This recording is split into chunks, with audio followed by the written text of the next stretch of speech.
At this point in the year, we're typically a month into the regular season for MLB. Obviously, that's not the case right now. We obviously already know that MLB this year is going to look dramatically different than in years past, and it's likely going to be a shortened season. So to talk a little bit more about that, I have CBS New York, Steve Overmyer, joining me today. Steve, I want to ask you first off, given that a lot of contingency plans are being tossed around right now, how do you see this season playing out? I think what we're seeing here is that they are really moving forward with this contingency plan of having the entire season out in Arizona, which makes a lot of sense because they have all of the ball fields out there in Phoenix, as well as plenty of hotels to be able to house the teams and each of the players' families. That was a really big thing when talking to a couple of the players. They needed to have their families out there in isolation as well. If they're going to play an entire season, they have to have their families along with them. And Phoenix seems like the most likely probability for something like this right now.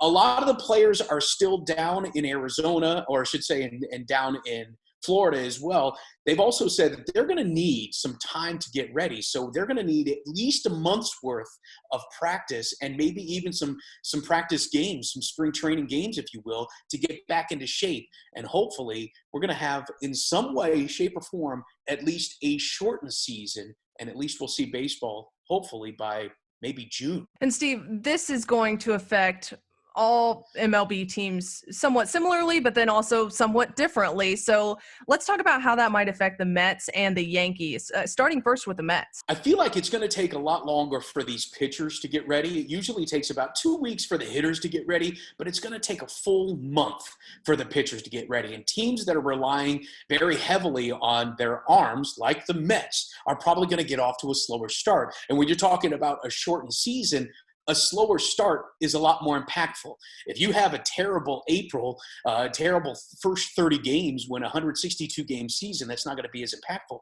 The fact that they might only play 60 or 80 games, if they can't get out of the gate right from the beginning, that could really hurt the Mets specifically because they're really pitching focused. And what about the Yankees? How do you think that it might impact them? It's funny, a lot of people think that the Yankees are beneficiaries of this because they've had a lot more time to heal. Remember back in spring training, all of these guys were getting injured and it wasn't going to be until June when some of these guys would be coming back.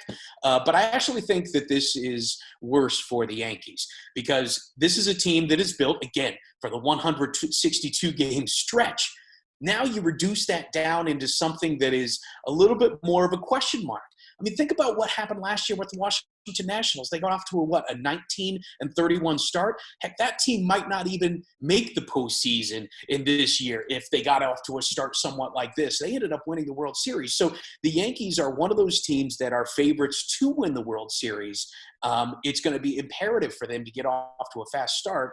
And if their guys are still hurt and they still can't go through spring training as they need to, this is a team that probably could get hurt more than any other. Well, really, it's all still up in the air at this point. So we'll see in the next few weeks, maybe even the next month, how this all pans out. But Steve, thank you so much for joining me today and speaking with me on all things MLB. Make sure you keep checking back to CBSNewYork.com for the latest MLB news.